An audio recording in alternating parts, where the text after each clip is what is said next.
Is the media and popular culture of the Middle East doing more to help see beyond each other's differences, or simply fan the flames of hatred? We'd like to think that art, music, and film can offer us a glimpse of what life could be like, depict enough examples of a world without war or prejudice, and just maybe life will imitate art. Unfortunately, humans also have a habit of using media to play on the worst stereotypes of our society, and in that way, too, life will imitate art. Intuitively, we know that the Israeli-Arab conflict is about more than just land. It's about ideology and the way each side perceives each other. That's why one of the most important things to understand about this conflict is, how are the attitudes of the residents of the Middle East affected by the media they consume? Here's the Mensch Sense take. Let's start with the Muslim side. You and your family are sitting down to watch some television in modern-day Egypt. You tune into a popular series called Horsemen Without a Horse. الحركة الصهيونية العنصرية دي حركة بتتحضر من زمان، خطة بتتحضر من زمان وكمان من قبل الميلاد. غزو صهيوني سلمي لكل دول العالم. Here, the main character is describing what he calls the Zionist plot to take over all of ancient Greece and Rome, modern Europe, and the United States. The purpose, he says, is to weaken the foundations of all of society, to introduce sin and corruption, and ultimately to swallow up the civilized world. How's that for some gripping television? This series was explicitly based on a document known as the Protocols of the Elders of Zion, a pamphlet that was written purportedly by Jews as a plot to take over the world. In reality, it was exposed as being written by anti-Semitic communists in the early 20th century. The Protocols was proven to be a hoax in 1921. It was most likely the work of the Russian Empire's secret police, looking to whip up support for the Tsar by scapegoating a minority, in this case, Jewish people. Unfortunately, this endorsement of the Protocols is not a one-off event. As recently as 2022, Egypt ran a documentary reporting the Protocols as a matter of history. من أشهر هذه المخططات ما عرف عالميا باسم بروتوكولات حكماء صهيون، وهي عبارة عن وثائق سرية رسم اليهود فيها خططا تستهدف تأسيس مملكة عالمية. Now recall that Egypt is considered a relatively moderate Muslim country.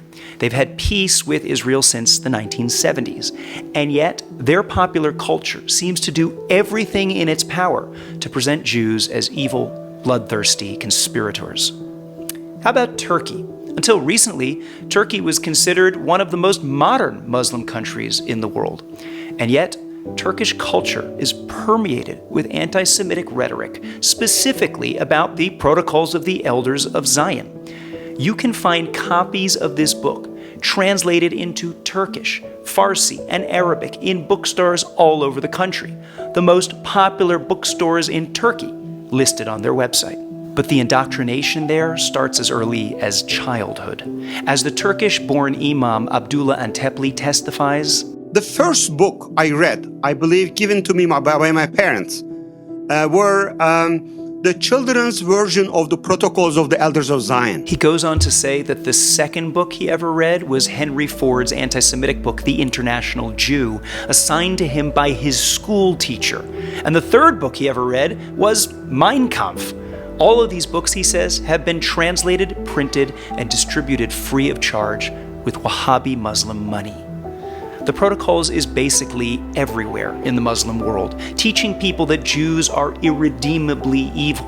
One New York Times reporter wrote that you can purchase it in every major hotel in any Muslim country. And of course, the far more extremist countries surrounding Israel have used it to spark more hate amongst their citizens. More recently, Colonel Gaddafi and Hamas are among those who've used them to bolster anti-Semitic resentment in the Middle East. Unfortunately, when we get to Palestinian television, it gets even worse. There, on state-sponsored TV, you will find regularly little children's shows about how kids should wish to grow up to end the lives of Jews. Like this one.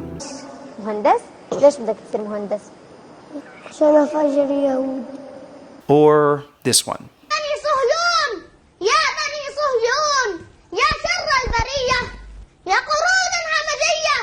Or this one. انطخهم طب أنت بتكره اليهود؟ كتير ليش؟ لأنهم هم There are just too many examples here, but I think you're starting to get the picture. What about the other side, you ask? Does Israeli TV perpetuate the same stereotypes about Muslims? That's a good question. There is no doubt that after decades of war and conflict, you will find anti-Muslim sentiment on the news and shows. However, what you will also find is loads of Israeli TV that seeks to humanize Muslims and give them a voice. There are Muslim news anchors, Muslim documentaries, and some of the biggest shows in the country which are favorable to Muslim narratives. The best example of this is Fauda, one of the most highly awarded Israeli TV shows that even got picked up by Netflix, which dramatizes an Israeli military unit that infiltrates Palestinian terror networks. Even a pro-Palestinian journalist had this to say about the show. Fauda writers give us a new-ish narrative that presents the Palestinian other in a less antagonistic manner. In fact, especially in season 1, there were moments when the Palestinian narrative was presented in a positive light, emphasizing not only that the average Palestinian is just like us, but that he or she can also be a victim in the conflict. In season 1, the series seems to go the extra mile to depict the conflict as a tragedy for both sides, and it certainly is. The contrast is strikingly stark. Whereas in Israeli popular media, you will find numerous humanizing, positive portrayals of Muslims alongside negative ones. In the Muslim world, you will find not a single positive representation of a Jew anywhere. This is not a blanket condemnation of all Muslims who live in these countries.